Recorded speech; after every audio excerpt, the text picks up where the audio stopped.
My name my name is Jennifer Liberty. I'm one of the program coordinators for the DSW program at Algonquin College in Ottawa.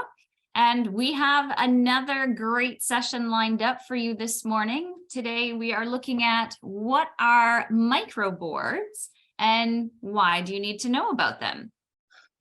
So a little bit of information for people who may be new to this terminology. So microboards are an increasingly popular choice for families and people supported who choose individualized funding options.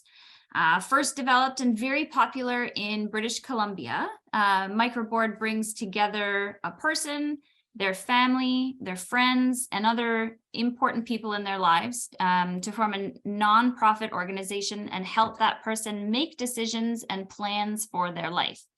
Microboards aren't only about decision making, they are also person directed, they're future focused, and they're grounded in person directed values and are perfectly aligned with the ministry's reform and intentions.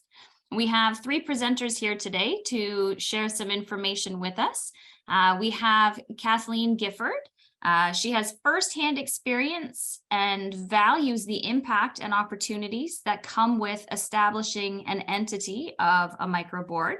Her son, David, who has a microboard, continually reminds her of those experiences as he navigates his own path with his circle of support, with the goal of living an enriched life. And Kathleen believes that the vision and values of Microboards and Microboards Ontario align beautifully with what many parents and families have been seeking as a path of support, not only for, but with their loved ones who live with a disability. We also have Karen Bell. Karen is Microboards Ontario's first executive director, joining the organization in April of 2022. Karen has over 20 years experience in progressive positions in the developmental services sector.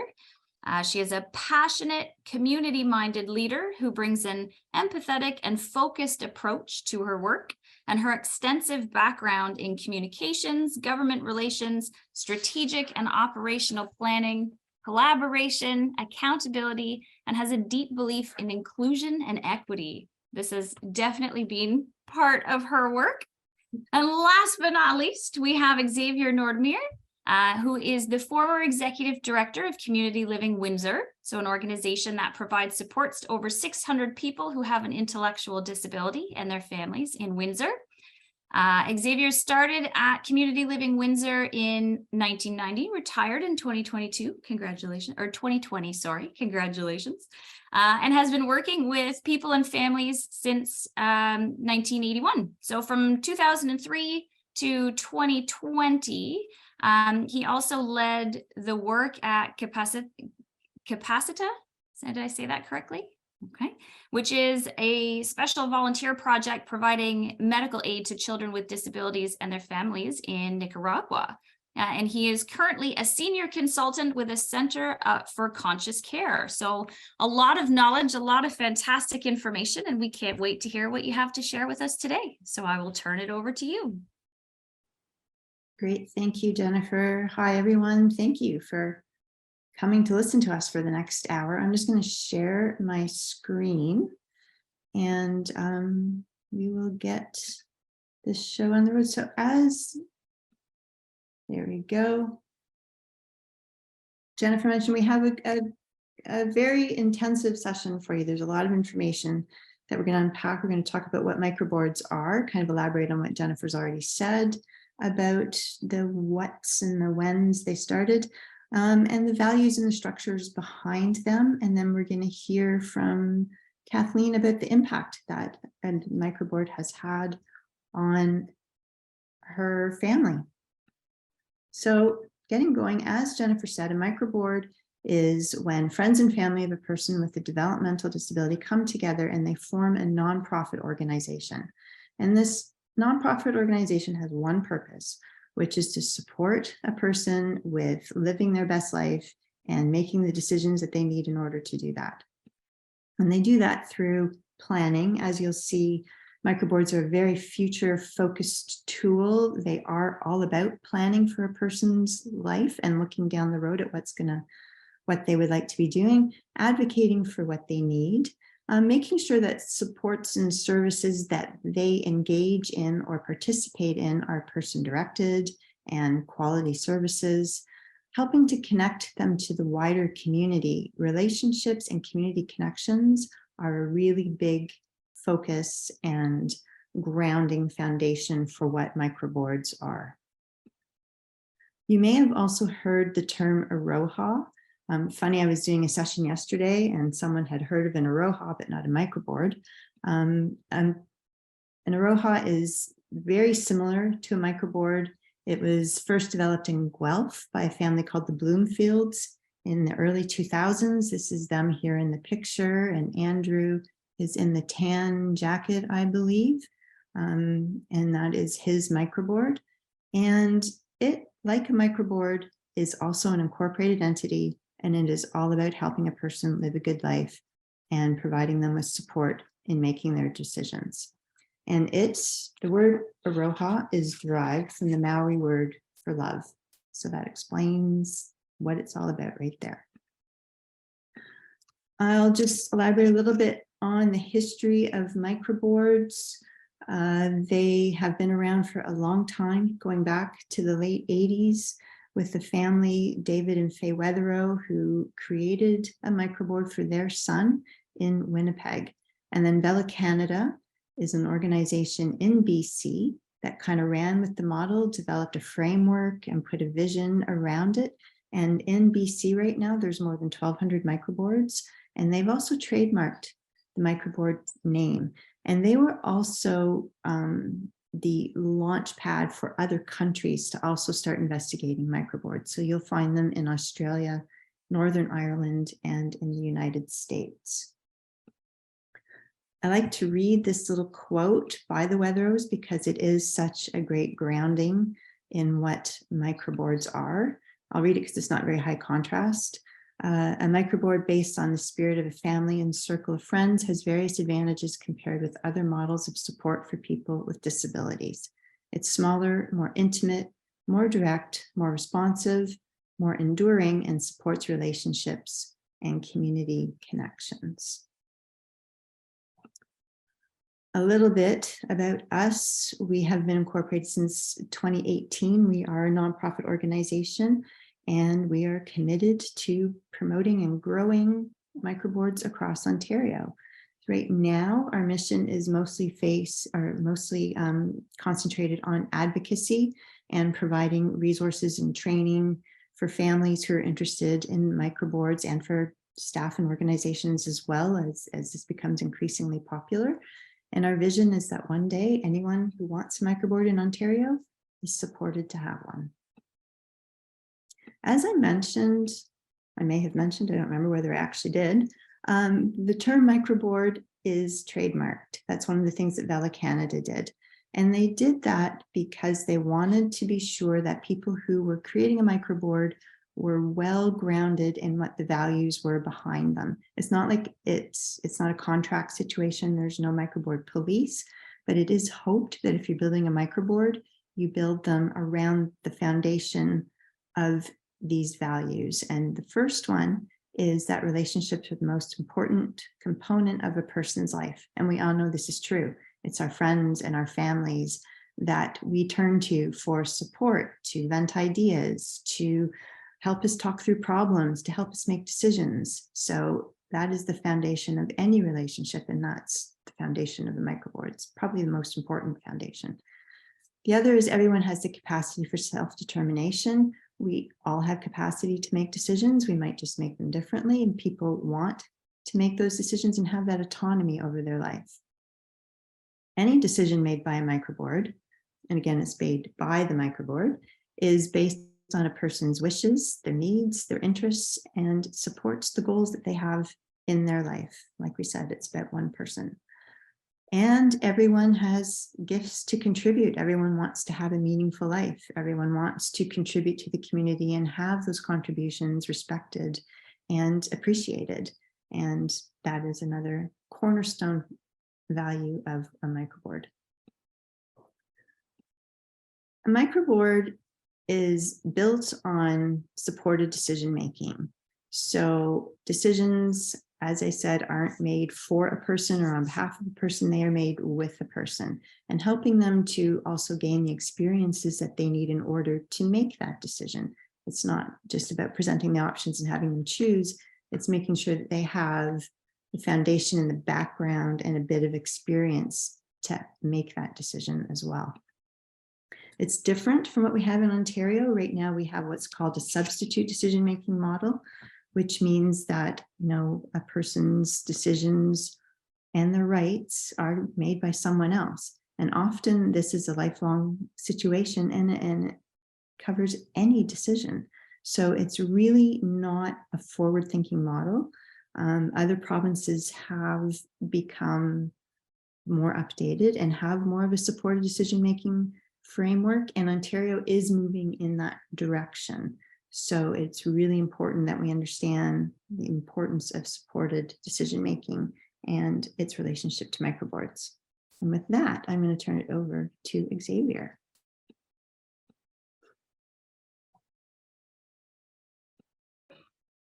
Thank you, Karen, and hello, Kelly.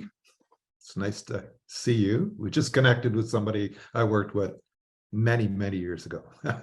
Hello, Xavier. Supported decision making. So just a little bit about it. Having a good life means, being empowered to make decisions and create your own goals. And person-directed supports really honor and support a person's right to make decisions that impact their life. And that's really regardless of whether the person can communicate the way that, I am with you today, which is the spoken word. And under the United Nations Convention, which was actually established in 2006, some of you may know, to protect the rights of people with disabilities around the world, and Canada's own charter from 1982, I believe, people have inherent rights, including making decisions about their life.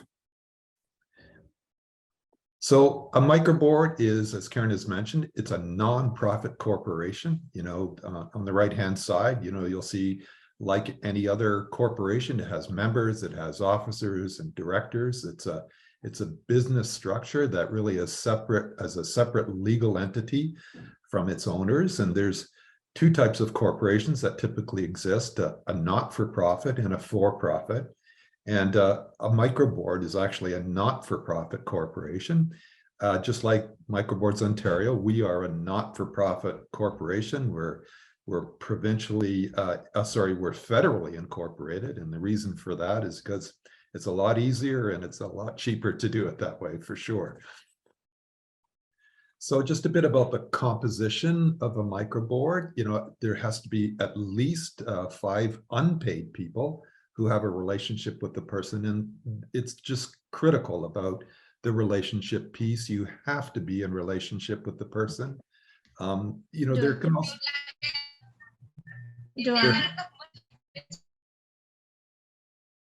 There can also be members that are on a microboard that have no formal role, but are also involved in the person's life. The person themselves, the person supported for whom the microboard was created, is often a director of their own microboard, which is pretty amazing. And you'll hear about that in a minute from Kathleen. Directors have a range of set skills and can have designated functions. Sometimes microboards like to get in an accountant to kind of handle the books, or maybe somebody that's good at, human resources can help to hire people to support the person. So people come with a different set of skills. Generally, there's only one microboard per person. So a microboard is, for the express purpose of one. And it's often supported by an independent facilitator or another supportive person. And the independent facilitator is not a director of the board, but somebody who remains unencumbered in that process. I mean, the role of the microboard really is to support the decision-making of the person for whom the microboard was created. They also exist to manage the nonprofit, this nonprofit corporation that a microboard is. They can assist with recruiting and supervising support staff. If the person has funding from different sources, whether it's ministry or health or, private insurance money, whatever it might be, the microboard itself can receive and administer those funds. They can manage, any home or residential supports if the person happens to be connected with another type of support organization. They can interact and liaise with trusts, ODSP, RDSP, those types of things. They cannot manage a Henson trust, but they can appoint a trust company. They're there to promote, succession planning. When a board member moves off the board, they often feel a deep responsibility to replace themselves, and it's one of the reasons why we know from the BC experience that microboards have great longevity. There's microboards in BC that have been in place for over 25 years, actually. And the other role is to kind of strengthen applications for support. If there are requests being made of funders for support for the individual, the actual fact that there's a legal entity behind the person is often a great supporting accompaniment to any application that's made. The role of the independent facilitator, and as folks may know, an independent facilitator is an unencumbered, independent person who helps to support the microboard to plan and make good decisions. They help microboard members understand the values and the philosophies of a microboard. They attend, board meetings, and they help to organize an annual general meeting, just like any other corporation does. One of the great benefits of an independent facilitator is they help to build and expand the network to, help the person for whom it was created, have a meaningful life in their community. They typically tend to lead support meetings. They encourage other support workers, if they're present, and maybe some paid staff, to understand the philosophy behind the microboard, the importance of relationships and how a person may communicate. They keep the microboard on track. They remind people that, they exist, again, for the express purpose of one. It's all about the for whom the person was created. And, you're going to soon hear about David, which is the best part of this presentation. And the microboard also manages challenges, that arise, and they hold the person's voice first and foremost, and they make sure that it is the person's voice that is being heard. The benefits of a microboard, it's person directed. The person for whom it was created, is an equal participant, has an equal seat at the table as any other board members. There was a UBC study done in 2020 that talked about microboards were found to increase the quality of life and social capital. We always say that a microboard from a government's perspective is the best form of quality assurance that the ministry could ever have. They reduce pressure on families and caregivers. They provide reassurance as a primary caregiver's age, the fact that somebody, an entity, some people will always be there for the person. They serve as a future planning tool, and they share the responsibility that typically always, falls to primary caregivers. And typically that's mom and dad, actually. They reduce the chance of the person going into crisis, and they provide support for the next, for siblings and the next generation, and they help siblings, ease into the primary support role. Siblings often feel a great deal of pressure, as their parents age, or potentially when they pass away, about this great responsibility falling onto them. And that's why microboards, provide a great source of support to siblings. And they ensure the continuity of support and that transitions can be seamless for the person.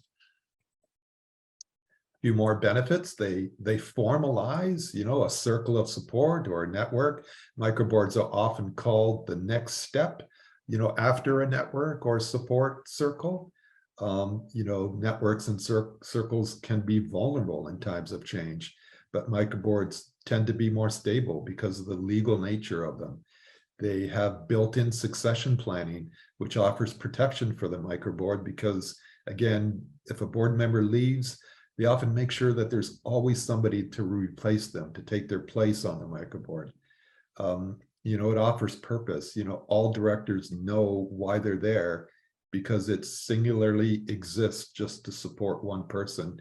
And it's grounded in some deep values and principles that everybody believes, or else they would never be a part of a microboard in the first place.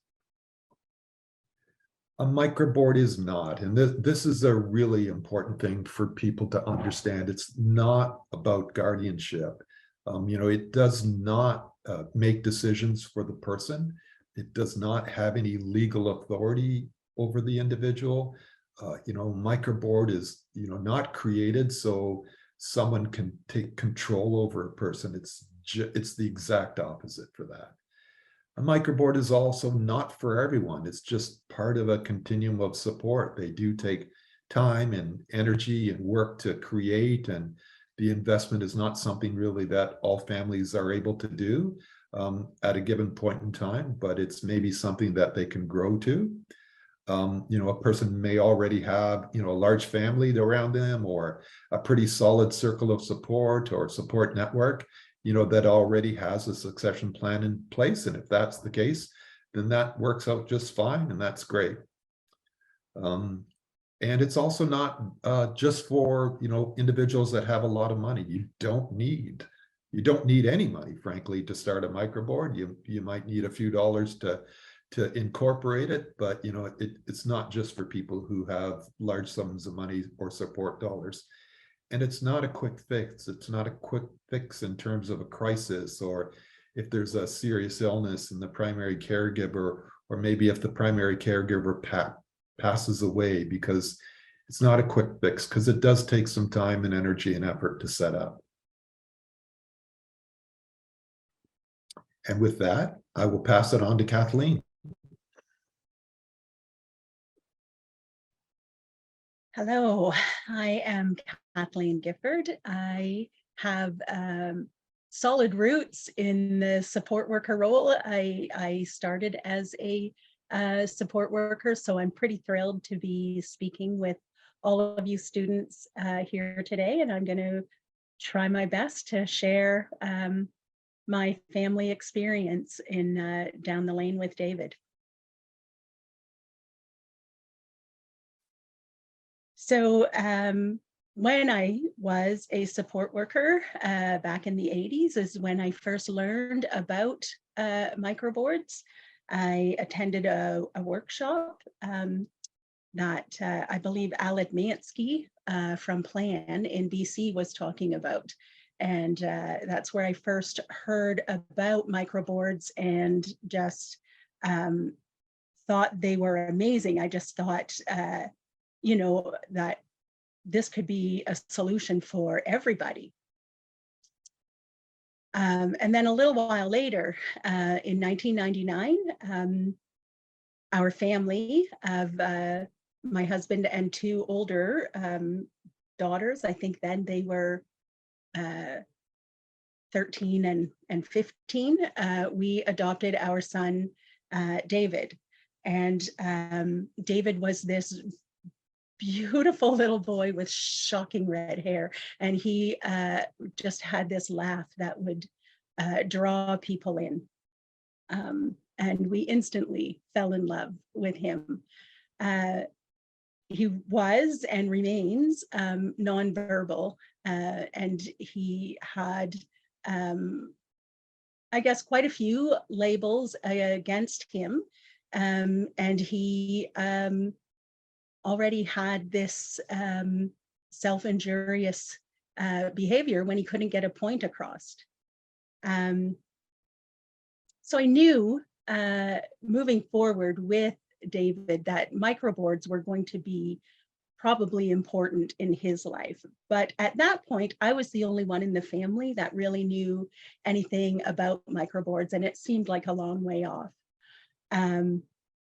We had a brief stint when we moved to, if you can back up just for a second, Karen. So brief stint when we moved to British Columbia, and I had an opportunity to work for a microboard. And so that just really solidified what it could really look like for David. So I was very thankful to work with a family who was involved with Bella Microboards. Sorry, Karen, we can move on now.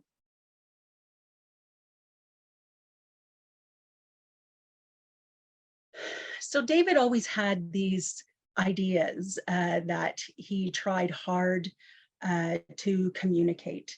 And whenever he couldn't communicate the idea or match the picture in his head, there would be fairly significant self-injury. And this was happening through his growing years. So it was getting to be more and more serious for him. And we, as his family, started learning that we had to do more to customize David's world around him so that he could display his thoughts.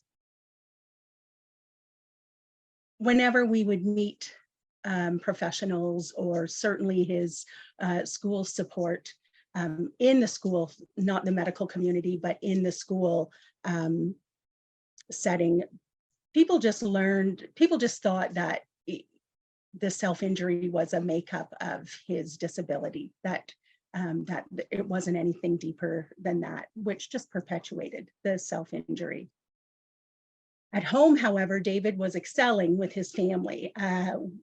He was wanting to learn sign language. A very good friend of mine was fluent in sign language. I'm not sure if that's how you say that, but anyway, we would help understand what Dave wanted to say. Our friend would teach us in sign language how to say it, and we would move slowly towards communication this way, as well as working with occupational therapists and speech and language pathologists.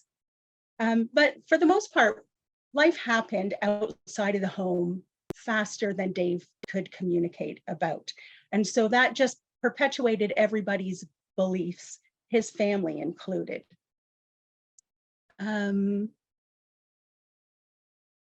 We ran into a very hard spot at school, and were able to work out a deal with the school administrative and the school board.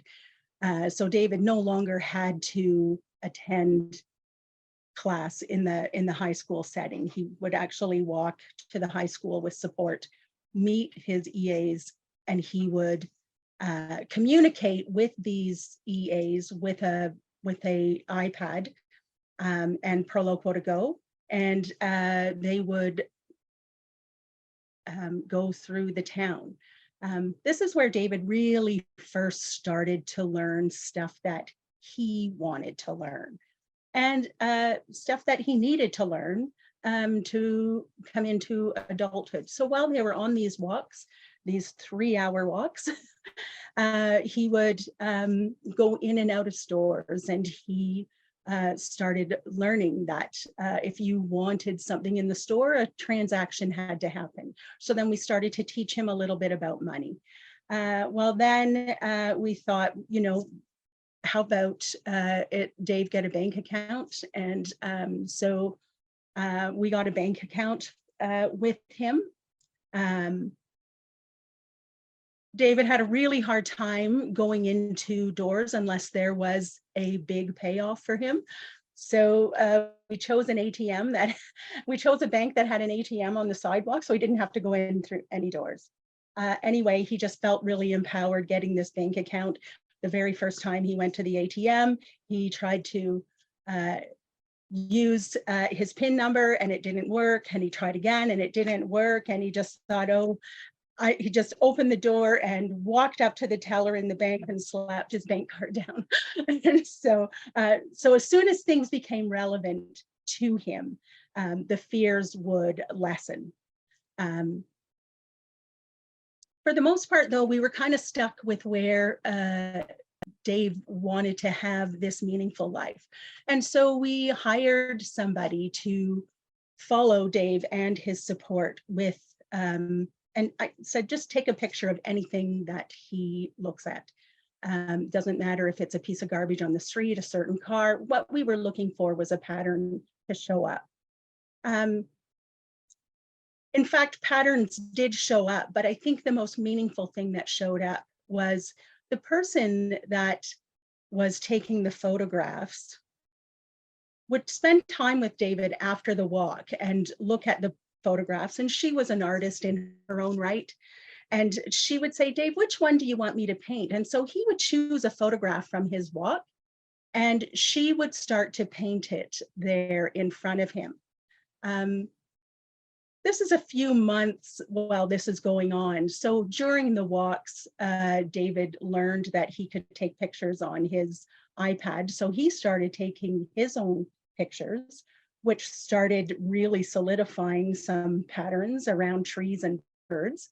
But the most amazing thing I think that started happening was one day while this art facilitator that she later moved into the role of started painting, David picked up a paintbrush and started painting with her. She very astutely read this and never picked up her paintbrush again. And this was maybe 8 or 9 years ago. David has been painting ever since. And in fact, right now I'm sitting in his studio, his brand new studio in his backyard. He's so thrilled to have. He paints often and sells his work and attends a couple of exhibits a year. Well, sorry, he has a couple of exhibits a year. He will walk through an exhibit, but that's the extent of what he wants to attend. But it really just changed his story in the town, where people thought they knew maybe this grumpy guy that sometimes would have a challenge and display it in a certain way, to now seeing his artwork, and it just transformed him. But not anywhere else. So when David turned 18, and then we had to change doctors, the very first thing this doctor suggested, which was not the first time this was suggested to us, that David go into a clinical setting, and in this case, a dual diagnosis clinic. And we are very reluctant for that to happen for a number of reasons, but mostly because it removes his rights and his choices, and quite frankly, his trust for his family. So we said, thank you very much, but that's not what we had in mind for David. And for the first time, we were questioned about that in a way that my husband and I left thinking that the decision wouldn't always be ours to keep David safe in his community. So that's when we started thinking heavily about microboards. Now, keep in mind, the idea of a microboard, the biggest barrier we had was the way David grew up in this silo. So we didn't have the school chums, and we didn't have a lot of circle of friends around us. And yet David was more vulnerable than ever. And so the planning for a microboard had to come anyway. I guess I want to point out at the same time that this was happening in our family, I was also part of a group in southwestern Ontario that was really exploring microboards. And so the idea was getting easier to explain to people in David's life, former support workers, cousins, that kind of thing. And at the time in London, Ontario, we were lucky to have the executive director, her name has escaped me right now, but from Vela come and teach more about it. So we asked people in David's life who potentially could be board members to come and sit in on this information session. So they had an ask to be part of Dave's microboard, but we said, don't answer until you know a little bit more about it. Well, it was just an emphatic yes all the way. So we actually invited Brendan Pooran from Pooran Law to come and speak directly to David's board members. And we, I think I'm getting a bit ahead of myself, but we incorporated, I think in 2017. I think what was important at the time was David really wanted to stay in Ingersoll. And so he loved his little town. He still does. He's growing a little bit more outside of his little town, but it just would have been devastating for him to be removed from his family and from his community. And at the same time that we were learning or setting up this microboard was when we learned about the anxiety that David's sisters had. And even though we never had a family meeting, his sisters would meet with each other and say things like, well, you know, after mom and dad, then Dave will move in with me. And, you know, they started to figure out this plan. So when we talked to them about the microboard, and they are in fact on David's microboard, you just saw their shoulders come down because they love their brother and their brother loves them, but he's very clear he does not want his sisters to be his support workers. However, his sisters want to be very close to his support, and a microboard allows that to happen in such a natural way that just makes us all happy. And I said here, you know, David deserved his own life, not one that was wrapped up in care. So not to be an add-on to somebody else's family or okay, well, then I guess I will do the role of mom and dad now. David has big dreams and ideas, and that's his right to do so. So the picture here I like to talk about, so was actually taken by David when he went to see his sister about 8 hours after she delivered Ian at home. And so we went to visit, and thankfully, you know, being the sister that Randy is, she came outside and Dave picked up his iPad and took their picture, and it's one of our most important family history photos. So Dave wanted to go to school to go to college. So for a guy that always really struggled in school, now he had the supports around him that he could trust. And he started going to Fanshawe College in London, which was kind of a neat story because he's an artist. So we thought, well, let's get him in the art program. Nope, that wasn't allowed. But somebody that we were close with the college in London there, she said, what if he became part of the autism behavior science class? And actually he was in a class that had a really poor title, but it was something about strategizing challenging behaviors or something like that. The cool thing was David sat in the class with his support workers. At that time, he had 2 that would go with him. And the teacher would teach the theory and principles at the front of the room, and David would be sitting with other co-students navigating his support with his iPad and getting his voice heard with support. So that was really a gift that he was allowed to be part of that program. He also reconnected with his birth parents at that time, and that's kind of an exciting part of the microboard that we put in. So his parents fought to keep him, love him dearly, and looked for him every day the best way that they knew how. So we allowed 2 members to be part of a membership of Dave's microboard. Dave was 21 when he got this microboard, and that allowed his biological parents to be front seat in some decision making for David's life throughout, as long as they want to be there and as long as David wanted to be there.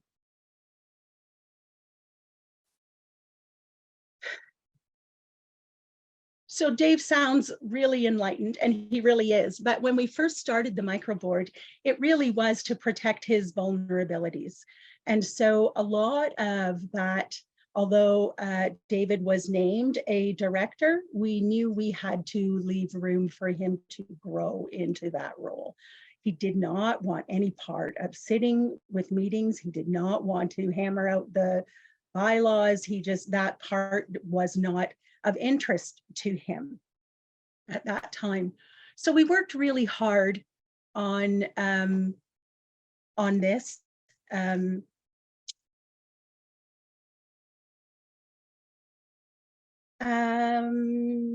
Maybe we can go to the next slide, Karen.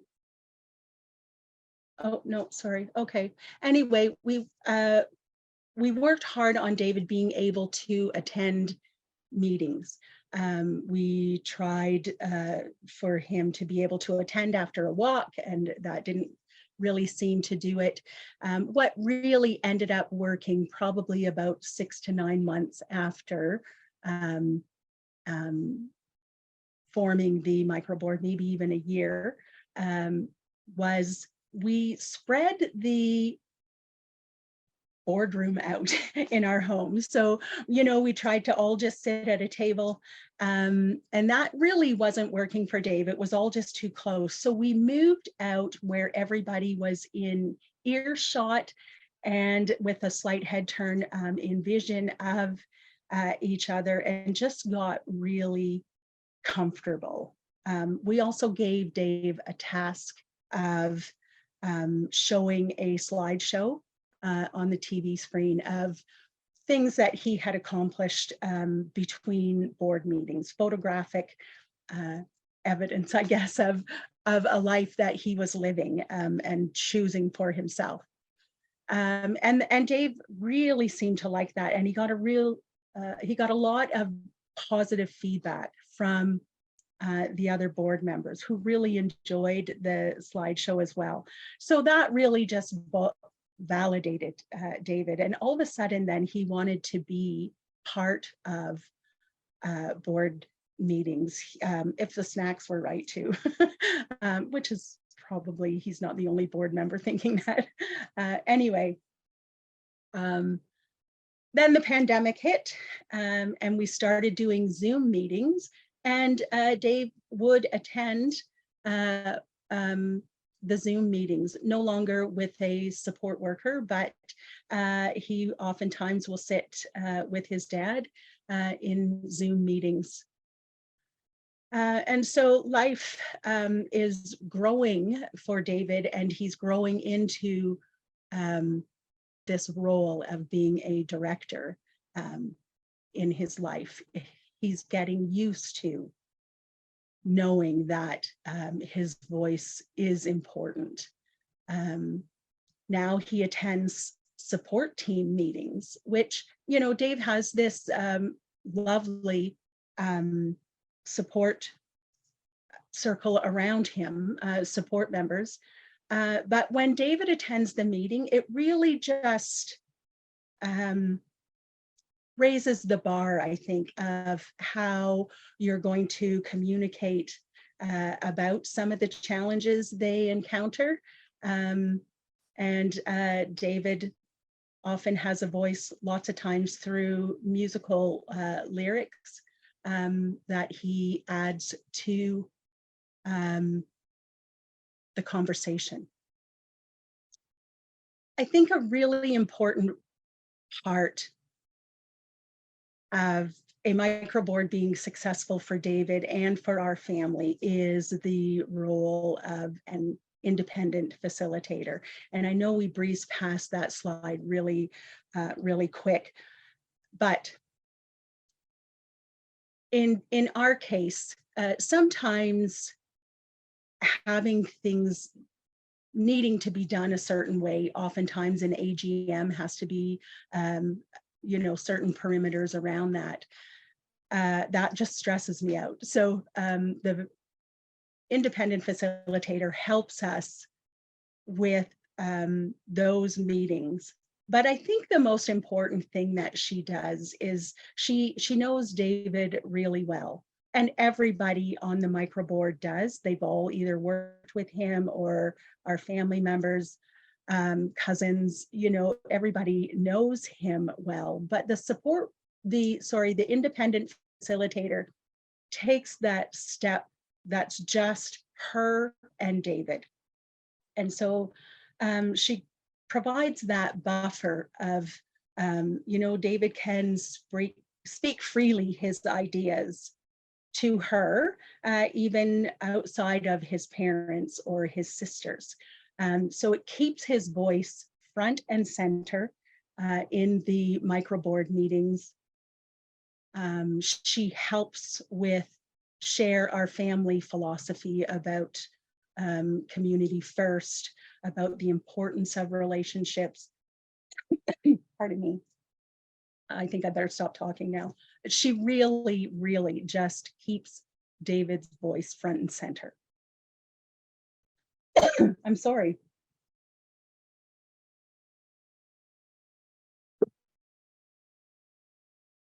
David's taught us mostly to listen to him, especially the whispers. So I think I'm going to have to stop now. Sorry.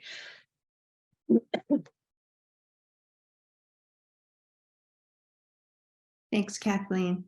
It was lovely as usual. And this is a picture of David with his brother-in-laws, I believe. Yes, which is a lovely one. So just 2 more slides and then we'll turn it over to questions, but you're probably all familiar or becoming familiar with the ministry's journey to belonging. This is their goal to transform services and supports for people with developmental disabilities over the next 10 years. And the idea is that those funds will become, or is that services and supports will be much more individualized. There will be an increase in direct funding and they will be community-based.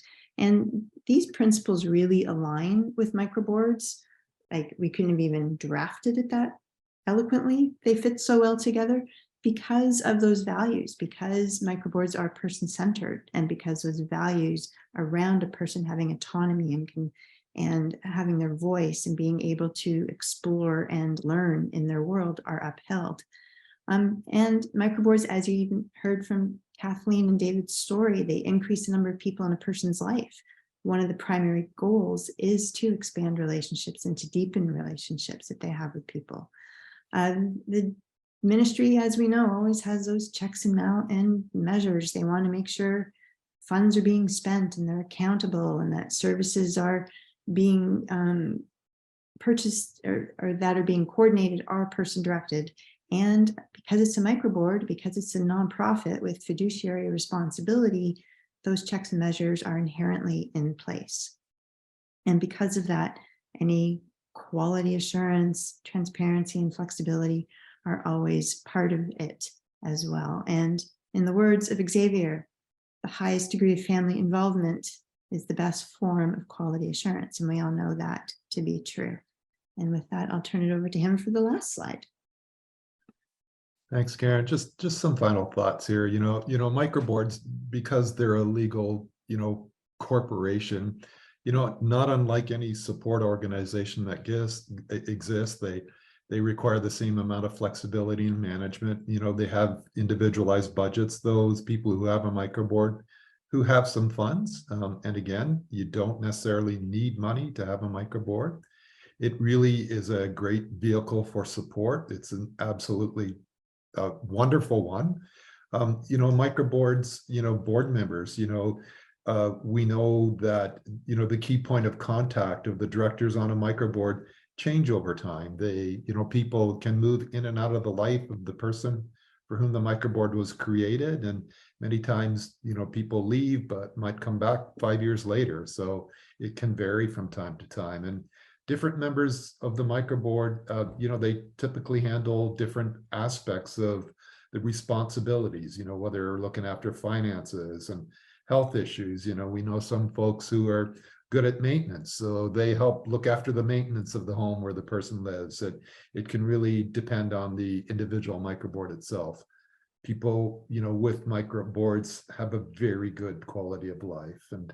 And finally, you know, one of the things we've always heard is if microboards exist, agencies will disappear. And it's just absolutely not true. I mean, we really believe that agencies have a responsibility to support people and families who are choosing this as a potential vehicle for support for their loved one. And there's no risk to agencies whatsoever at all. So, and before we say anything else, I do want to make a shameless pitch for David.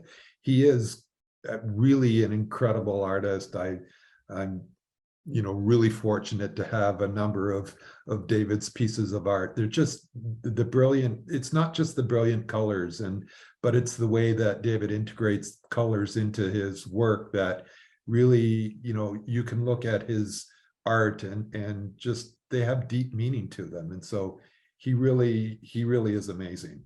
He really is. So, and with that, I guess we'll just open it up. If anyone has questions, I think, you know, we've got a few minutes left in our session. Mhm.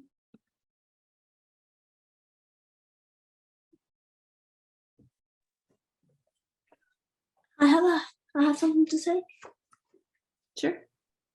I just wanted to say that I can see, I can understand David's point of view in a way. I got emotional when I saw how much David had overcome everything, and it just made me think back to when I was in high school, where I didn't think I was able to accomplish anything in life because of how much of an isolation I felt of living life with a disability. I am living life with a disability, so I can see, I can understand how much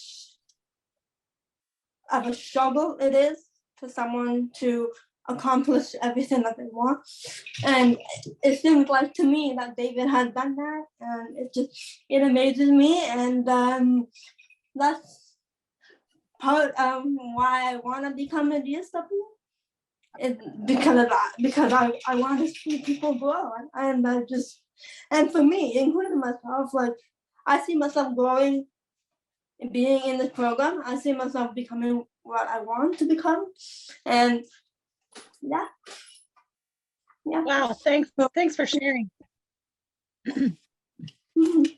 Thank you, Jess. Yeah, it's lovely. And there's Xavier holding up some of David's art, which is beautiful. It's very abstract, but minimal. It's really, really quite lovely. I actually have a question. I actually do have a question. You said that you hired someone for David, right? As a person living with a disability, I know how much trouble money can be. Mm. Did you guys get funding for it?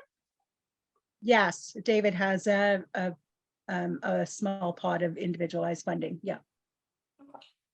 So we used that to hire his support workers. We hired his art facilitator, and we also hire the independent facilitator.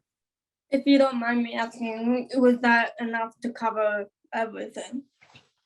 Well, it Or all do- takes away okay. from the amount of support that Dave can have, right? So, but you Right. decide what you can live with and what you can live without. So Okay. there's, I think, never enough money, but if you put a Mhm. little bit of money in a good facilitator's hands, that can cover a lot of ground for you.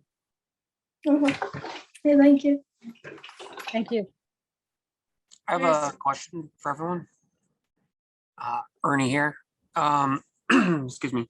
Would you say a microboard is more of a council of advisors or more closely a bunch of facilitators that can reach out and get more resources for a person?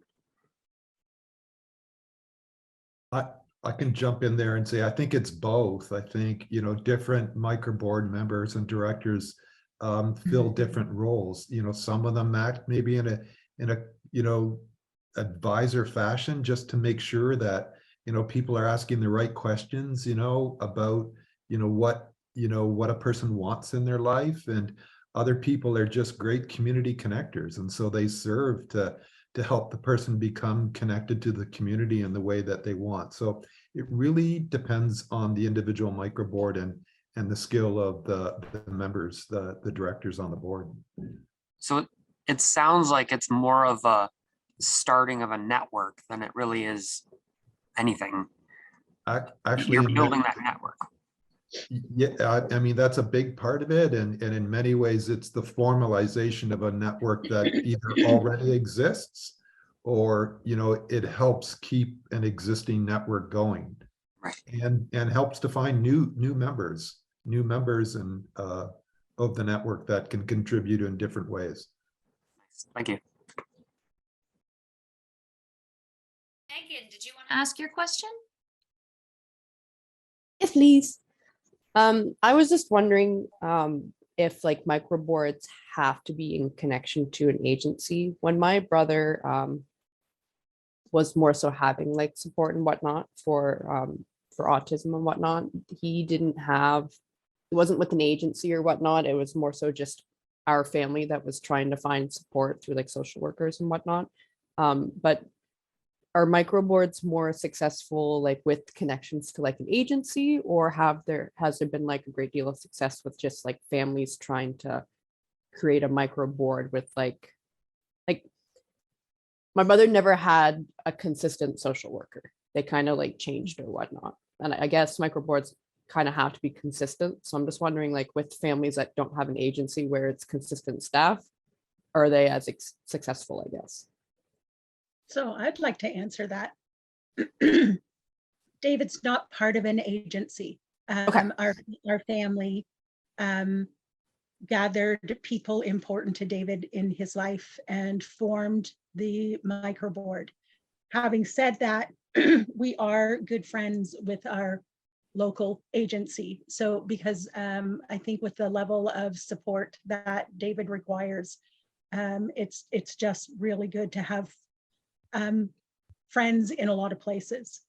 But as for his microboard, it's not attached to an agency, it's an entity onto itself. We incorporated down the lane with David. You asked one question about sustainability of a microboard, and it's been answered a couple of times. I will say that microboards that are incorporated tend to have more staying power. I think the board members tend to feel more committed to the person, but it's all relationship based and nothing about agency. Yeah, like I wasn't sure because I know that it said like 2 previous DSWs is what you had on it. So I just want to confirm, because I know like with my brother, there wasn't any like designated like social worker for him. So it didn't really have that aspect where it was like, okay, yeah, there's not an agency, but there's also not really a like commitment, I guess, from someone that would be having like a relationship like that, like as a DSW wise or anything like that. Right. Thank you. So the family takes care Yeah. of finding support for Dave, not the agency. Okay, thank you. Yeah. Thank you. Great, thanks. Ken, did you have a question? Yes, hello, can you hear me? Yes, we can. Yes. Okay, I just wanted to check. Yes, my question is those who are filling those roles in the microbrewery, would they have been required or have any cultural competency training with those who interact with the community? Thank you.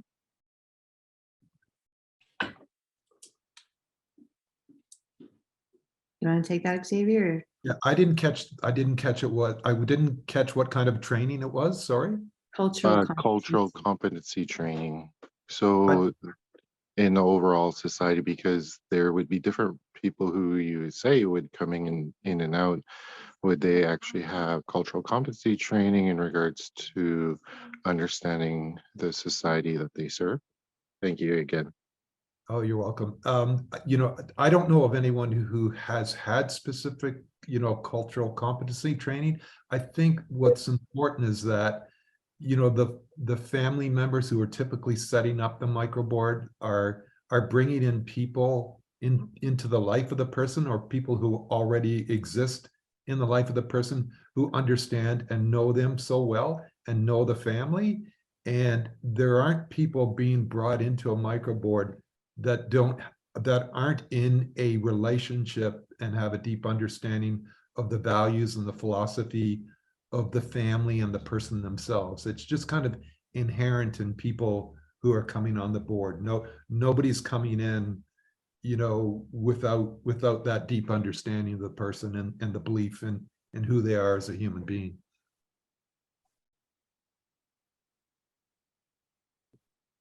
What's your question, Ken? Jess, did you have a question? Yes, I do. I want to ask, where are you located? Where are we located? Yeah. We are virtual. We live in the nether zones. I'm not amazing. We don't have bricks and mortar, so I work mostly out of my home. Community Living Windsor is our partner in all things financial, making sure I get paid and all bills get paid. And then our board members are all over the province. So at this point, we are virtual. And because you guys are virtual, do you guys take like jobs and stuff like on virtual site? So I didn't catch the question. Like, do you guys take jobs? Like, are you hiring people? Not yet. How Not yet. about placements? How about placements? Do you guys do placements or Sorry? placements? What's a placement?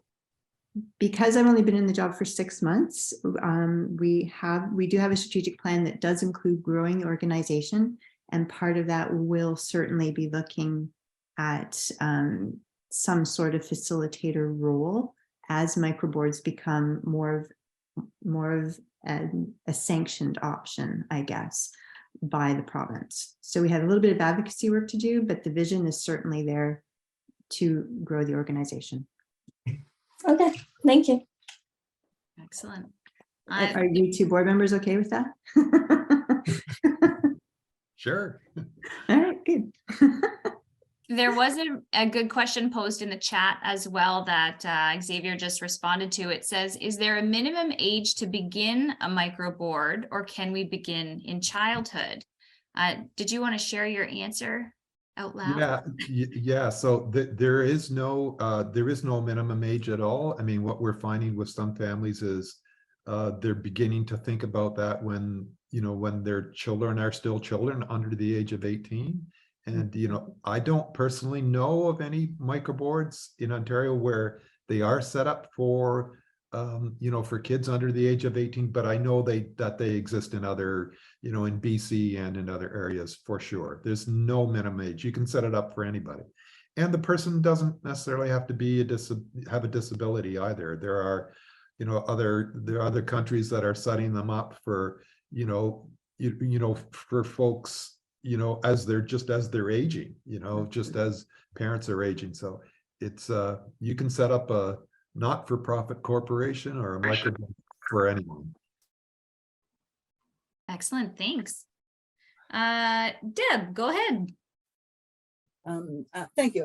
Xavier, you talked about the fact that, again, the board, the microboard could not manage the Hansen funds. Does that create conflict, or have microboards discovered that creates some conflict and challenges for them? Yes, yeah, definitely. They would be in a conflict of interest position for sure, you know, in managing the Henson trusts. And so it's, you know, it's just not something that they would do at all. I guess what I'm asking is, have they had conflict with the individuals who handle the trust fund with regards to release of funds that may have a bearing on the outcome of the decisions? So sorry, are you asking if there's been conflict in the terms of the release of the funds? Correct, yes. Oh, I'm sorry, not that I know of. I'm not aware of any situations where that has occurred, but I guess it's possible. It's possible that could happen. Well, good. If there are no examples, hopefully it won't, right? Absolutely, right. But that doesn't mean to say that there aren't. We might not hear about those. I think, as Karen said earlier, you know, we're not the microboard police, you know, so there are people, you know, who might be, you know, might have what they call a microboard that might not be following the values and principles upon which, you know, the trademark name was founded. So it's possible that those things are existing out there. We just wouldn't necessarily know about them. Well, I'm sure if there were a problem, it would have come to the surface by now. So hopefully keep our fingers crossed. Most likely, for sure, yes. Okay, any last questions before we wrap up for lunch today? It looks pretty quiet there. Well, thank you so much.